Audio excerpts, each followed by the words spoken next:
The truth of the share market channel में आपका स्वागत है। मैं भुवनेश अग्रवाल। नमस्कार दोस्तों। अमेरिका के जो कंज्यूमर कॉन्फिडेंस के फिगर आए वो बहुत हेल्दी आए हैं, इसलिए अमेरिका के शेयर मार्केट्स का, स्टॉक मार्केट का मोरल थोड़ा बढ़ा हुआ था। अच्छी ठीक ठाक मतलब मीडियम लेवल तेजी के साथ बंद हुआ। ठीक ही थी वो तेजी, 700-800 पॉइंट डॉ जोन्स तेज बढ़ा, 500 पॉइंट नेस्डैक तेज बढ़ा, ये माने रखता है। और उसके साथ साथ इंडियन एडीआर्स, खासतौर से Infosys, Wipro and HDFC bank, ये बड़े 3 लिस्टेड हैं। इन तीनों में भी करंट, हालांकि आज इंडिया के जो निफ्टी आईटी इंडेक्स है उसमें कोई बढ़त दिखाई नहीं दे रही। खास 150-25-50 पॉइंट ऊपर है वो, तो वो कोई खास बात नहीं है। और उसका कारण है कि जो 2 दिन जब मार्केट बंद रहा यूएस का, उस दौरान जो इंडियन आईटी में तेजी आई थी ना, उसके एडजस्टमेंट के कारण भी कल इंडियन एडीआर्स यूएस मार्केट में तेज थे। तो ये सब चलता रहेगा, ये कंपनियां कहीं भी जाने वाली नहीं हैं। Nowhere, these companies will go nowhere. सवाल ये है कि कोई चिंता फिक्र मत कीजिए, आईटी सेक्टर ना कहीं जाने वाला है। आर्टिफिशियल इंटेलिजेंस की वजह से हल्ला बढ़ता जा रहा है कि साहब बेरोजगारी बढ़ेगी, कंपनियों को हटाएगी, कंपनी हटाएंगी लोगों को नौकरी से। हल्ला ज़्यादा है, एक्शन कम है। ये पहले भी होते रहे, पहले भी पढ़ते थे, आज के 5-7 साल पहले, 10 साल पहले कि साहब गूगल हटा रही है, माइक्रोसॉफ्ट हटा रहा है, एप्पल हटा रही है। ये सब होता रहता था, साल 6 महीने बाद वापस दे देते हैं। और इंडियन जो आईटी कंपनीज हैं उनमें से हटने का तो मैं समझता हूँ सवाल ही पैदा नहीं। ये बात जरूर है कि जो अदर देन आईटी कंपनीज हैं उनमें कुछ पोस्ट हैं ऑफिस वर्कर्स की कम हो सकती हैं, काउंटर सर्विसेज की कम हो सकती हैं, कुछ हो सकती है, लेकिन उनकी आवश्यकता भी थोड़े टाइम बाद वापस रिवाइव होगी। The demand will revive after some time because the volume of business will increase and increase volume will need manpower. ऐसी सूरत में मैं नहीं समझता कि कोई ऐसी खास चिंता की बात नहीं है। व्यापार और वाणिज्य के क्षेत्र में चिंताएं तो हमेशा बनी रहती हैं, चिंताओं से कभी भी व्यापार और वाणिज्य मुक्त नहीं है। और जो बिजनेसमैन चिंता मुक्त होकर के बैठ जाता है उसका डिक्लाइनेशन शुरू हो जाता है। और कल एक आश्चर्य की बात और की, जेपी ग्रुप के प्रति मेरी पूरी सहानुभूति थी। अभी तक ये ग्रुप खामखा मारा गया। इसका उत्तर प्रदेश की जब राजनीति थी, जेपी ग्रीन से उन्होंने प्रोजेक्ट लगाया था, तो ये हो सकता है कोई राजनीतिक द्वंद्व के शिकार हो गए हों। लेकिन कल जो उनके हाइड्रो प्रोजेक्ट थे, हाई कोर्ट के अंदर कई लिटिगेशन थे, सुप्रीम कोर्ट में एनवायरमेंटल केसेस थे कई, मगर ये इनके साथ अन्याय हुआ, इस कारण ही बैठ गए। लेकिन ये मान्यता कल जो खबर आई है उसके बाद मेरे विचार जेपी ग्रुप के बारे में बदल लिए। हाई कोर्ट के निर्देशों के बाद जेपी ग्रुप पर कार्रवाई शुरू की है ईडी और सीबीआई ने, और उसमें जो छापे मारे गए इन पर, उसमें स्पष्ट प्रमाण मिल गए हैं कि इन्होंने 12,000 करोड़ रुपया कंपनी से चोरी करके और अपने विदेशी खातों में जमा करा दिए। Now my opinion has changed. और कोई भी इंडस्ट्री डूबती है, जैसे जेंसोल डूबा, वो सारा पैसा जो बैंकों से लोन मिला, जो कैश पड़ा था, जो पेमेंट आया इनके पास, सब ले गए घर पर, खत्म किस्सा, कंपनी डूब गई। तो ऐसी सूरत में मेरी राय जेपी ग्रुप के प्रति बिल्कुल बदल गई है कि ये अपराधी हैं और इनको कानून को चाहिए कि कड़ी से कड़ी सजा दे, क्योंकि लोगों का पैसा खा गए। जेपी ग्रीन में जिन्होंने प्लॉट खरीदे थे, उस अखबार में ये थी, वो प्लॉट्स भी इनको दिए नहीं हैं, जबकि पैसा उनसे ले लिया गया। तो hence a very strict action shall be taken against the management of JP group. ये तो बात ही नहीं। अब सवाल ये है कि इन्वेस्टर को मार्केट के अंदर क्या पॉलिसी अडॉप्ट करनी चाहिए। Adoption of the policy results into profit और लॉसेस। अगर आपने गलत नीति अख्तियार की है, आपको लॉसेज होंगे। आपने सही नीति अख्तियार की शेयर बाजार में, आपको प्रॉफिट होंगे। जल्दी में नहीं होंगे, देर से होंगे, आगे होंगे, पीछे होंगे, कैसे भी होंगे, होके रहेंगे। इन्वेस्टर आज तक हारा नहीं है और सटोरिया आज तक जीता नहीं। हम 1984, 5 में, 3 में, 1983, 4, 5, 6 में जब मैंने बाजार में एंट्री ली थी, शुरू किया था काम, तो हम जो पुराने जो लोग थे, जो आईपीओस के लिए कॉन्फ्रेंस होती थी, उनसे दोस्ती हो गई, बाजार में मिलते थे, उससे दोस्ती हो गई, उनसे मिलते थे, बात करते थे। तो वो हमसे जो बुजुर्ग लोग थे, कोई बैंक के रिटायर्ड अफसर थे, खासतौर से बैंकों के ही थे वो, या कोई ये जो कॉमर्स कॉलेजेस वगैरह हैं, इनके एग्जिस्टिंग प्रोफेसर थे, या तो वो रिटायर्ड। तो वो और तो कोई रुचि लेता नहीं था। सरकारी अफसरों को फुर्सत न थी, न है, उनको जरूरत भी नहीं शेयर बाजार की। और ऐसी सूरत में इसी तरह के लोग थे जो टाइट सैलरी थे। कुछ हम जैसे लोग भी टाइट सैलरी वाले शामिल होना शुरू हो गए थे। तो उनसे जो बातचीत करते थे, बड़े संजीदा लोग थे, और वो लोग थे जिनके पोस्टिंग्स महानगरों में रह चुके थे। कलकत्ता, बॉम्बे, हैदराबाद, चेन्नई, दिल्ली, ये शहर उस समय मुख्य केंद्र थे, उस समय भी मुख्य केंद्र थे शेयर मार्केट के लिहाज से। जयपुर में 1981-2 से शेयर मार्केट का आगाज शुरू हुआ था, लेकिन हुआ था वो बहुत तेजी से शुरू हुआ था। जयपुर के अंदर ज्यादातर काम था, नए आईपीओ में काम होता था, अनलिस्टेड शेयरों में काम होता था। मतलब जयपुर में स्टॉक एक्सचेंज भी 1990 में खुला था, और खुलने के साल 2 साल में बंद भी हो गया, वो निमट गया, क्योंकि नेशनल स्टॉक एक्सचेंज आ गया था। तो वो जो बुजुर्ग लोग थे, जब हम उनसे शिक्षा पाते थे, हमने उनको गुरु मान लिया था, तो वो ये कहते थे कि भाई मैं जैसे बड़ा ब्रोकर से मिलकर आया हूँ दिल्ली में, तो उन्होंने ये कहा कि भाई एल&टी खरीदो, ग्रेसिम खरीदो, रिलायंस खरीदो, इस तरह के शेयरों के वो नाम बताते थे। तो रिलायंस के अलावा बाकी जो शेयर थे वो हिलते ही नहीं थे, हिलने का ही कोई काम नहीं था आपसे। तो एसीसी था, टेल्को था, टिस्को था। टिस्को का मतलब टाटा स्टील, और टेल्को का मतलब Tata locomotive means Tata motor. ये एसीसी था। इस तरह से कहते, लेकिन ये शेयर हिलते ही नहीं थे। जैसे आज पोजीशन, आज भी करीब करीब निफ्टी की पिछले 3-4 सालों से वही स्थिति है। निफ्टी का कोई एक आध शेयर चल गया, बढ़ गया तो बढ़ गया, वरना पड़े हुए। जबकि उस समय तो जीडीपी बहुत ठंडा था, 2-2.5% जीडीपी था उस समय। आज जीडीपी भी 6.5%। तो सवाल ये, हम ये कहते थे कि साहब ये तो शेयर हिलते ही नहीं है, और हमारे जैसे जो जवान लोग थे, हम क्वाइट यंग थे उस समय, बड़ा जोश था, बड़ी आशाएं थी, हमें जुनून था। हमने उनको, उन शेयरों को नाम दे दिया ओल्ड मैन शेयर। लेकिन एक वक्त आया 1988 में,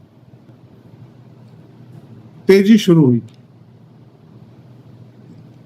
19 राजीव गांधी प्रधानमंत्री बने थे 1984 में, इंदिरा जी के असैसिनेशन के बाद। तो राजीव गांधी बहुत अच्छे इंसान थे, बहुत खुले दिमाग के थे, देश का भला चाहते थे। लेकिन उसमें एक बीमारी ये पैदा हुई थी, वो विश्वनाथ प्रताप सिंह। उन्होंने उनके सारी जो विचारधाराएं थी, जो प्लानिंग थी, फाइनेंस मिनिस्टर बन के उसके सब पे पानी फेंक। तो अंडर दीज सर्कमस्टेंसेस वो शेयर 1986 राजीव गांधी के प्रधानमंत्री बनते बाजार बहुत तेज हुआ, 1.5 साल तक तेज रहा, और उसके बाद वीपी सिंह ने उस बाजार की हवा निकाल दी। एडवर्स बजट लेके आए, बहुत खराब बजट लाए, मतलब उनको हटा भी दिया था फिर राजीव गांधी ने फाइनेंस मिनिस्टर की पोस्ट से, और उनको रक्षा मंत्री लगाया था। तो रक्षा मंत्री पे भी उन्होंने बदमाशी की थी। लेकिन खैर उसमें हम नहीं जाएंगे, उस कीचड़ में हम नहीं जाएंगे राजनीति के में। हम तो सिर्फ ये बात करते हैं कि 1988 में 20 मार्च सन 1988 को एक नई तेजी का दौर शुरू हुआ 3 साल के इंतजार के बाद, और वो इतना धीरे धीरे बढ़ता 1991 तक, जब हर्षद मेहता कांड हुआ, जब तक बहुत तेज गति से बाजार बढ़ता चला गया। 1983 तक चला था वो बाजार, 1993 तक चला था वो बाजार। उसमें ये जो शेयर थे बड़े अच्छे घरानों के, इन्होंने जो दौड़ लगाई थी वो देखने लायक, जबरदस्त मैनीफोल्ड हो गई थी, मल्टीप्लाई होकर गई थी। तो हम देखते रह गए, लेकिन हमने भी पैसा बहुत कमाया था, हमने आईपीओ में कमाया था, मल्टीपल एप्लीकेशन लगा करके कमा लिया हमने, मतलब सीधी बात है। तो ऐसी सूरत में आज जो हम चर्चा करेंगे वो इसी तरह के शेयरों में चर्चा करेंगे जो हिडन जेम्स हैं, पिलर्स ऑफ द मार्केट है, पिलर्स ऑफ द इकोनॉमी है, शेयर बाजारों की दिशा तय करते हैं, वक्त आने के ऊपर जबरदस्त पैसा देते हैं, और थोड़ा बहुत तो धीरे धीरे वैसे भी देते रहते हैं।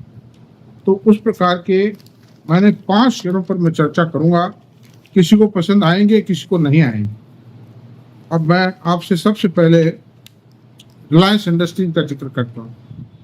रिलायंस इंडस्ट्रीज एक बहुत बड़ी, भारत की सबसे बड़ी company, single largest private company है, जिसका market capitalization 19.14 lakh, multi dimensional company है, वेल डाइवर्सिफाइड है, retail, telecommunication, petroleum, petrochemical, oil and gas exploration and green energy, और अब डाटा सेंटर में भी जा रही है। इनका पी रेशो मात्र 27.5 का। It's a golden opportunity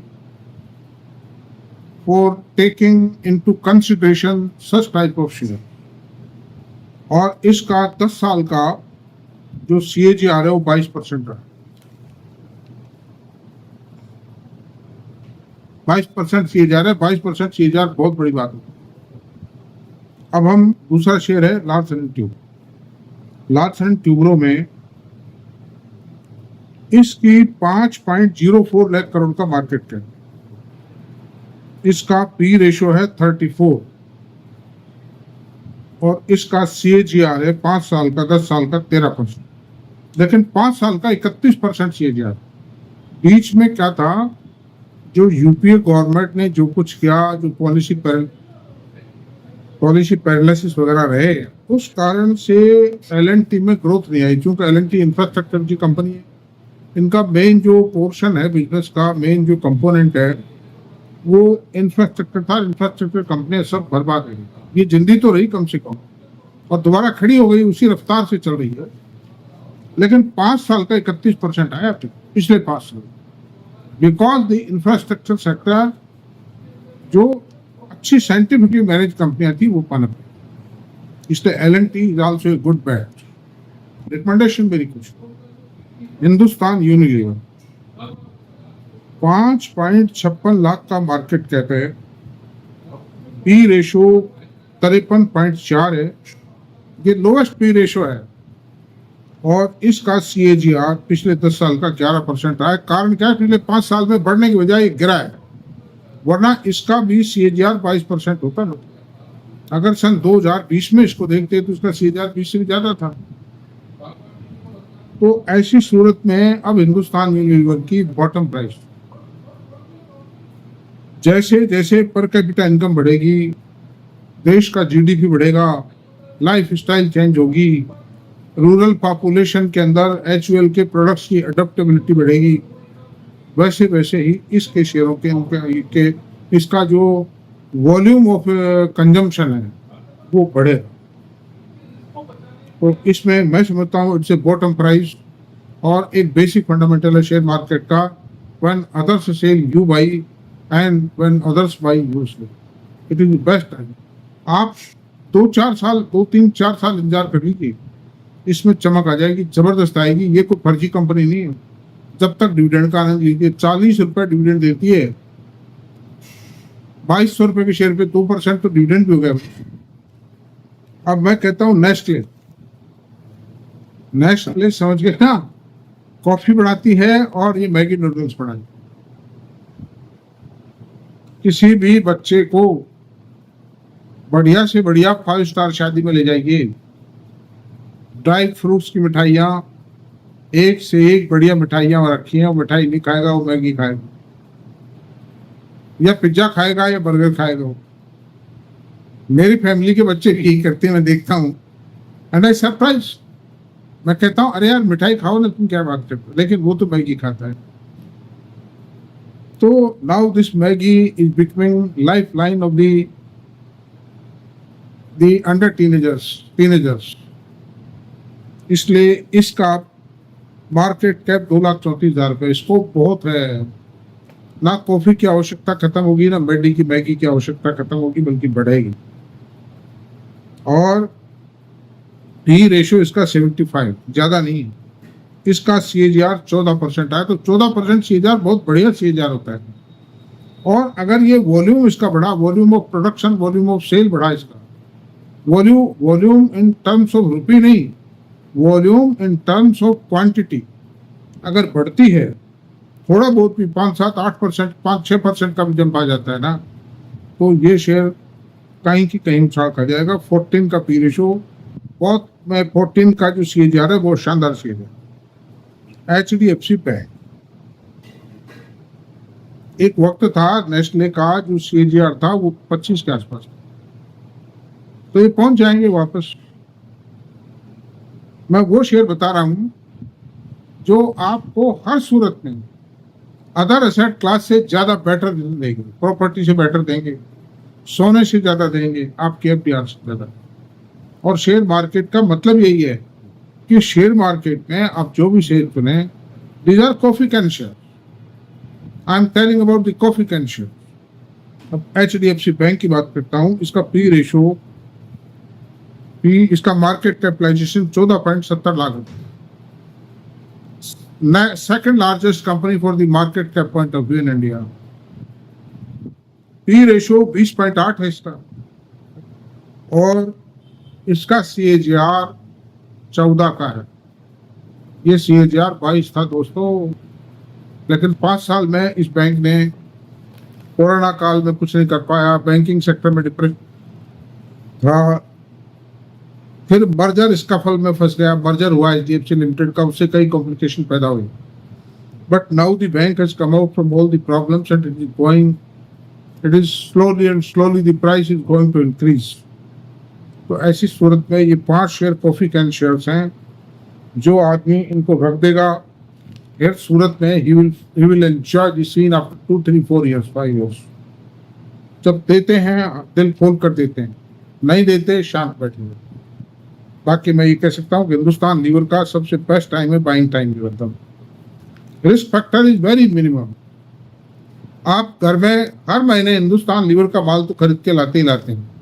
Hindustan का ऐसा कोई जनरल स्टोर या किराना स्टोर नहीं है, या कोई ये मेगा स्टोर है, चैन ऑफ स्टोर्स है, रिटेल चैन है, जिस पर हिंदुस्तान लीवर का माल। थैंक यू दोस्तों, आज इतना ही रहने देते हैं, चर्चा समाप्त करते हैं। आपको सब पसंद आया हो तो आप सब्सक्राइब करें, लाइक करें, शेयर करें, कमेंट करें। Thank you.